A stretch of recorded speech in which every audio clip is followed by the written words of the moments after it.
You ask Tiger to solve. This deals with linear equations with one unknown. The final result is t equals 7/10. Let's solve it step by step. Group all constants on the right side of the equation.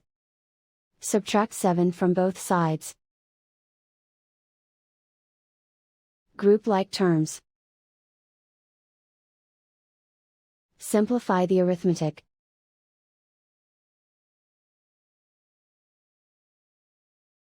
Isolate the t. Divide both sides by -10.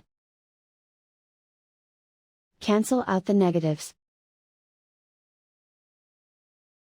Simplify the fraction. Cancel out the negatives. And so the final result is t equals 7/10.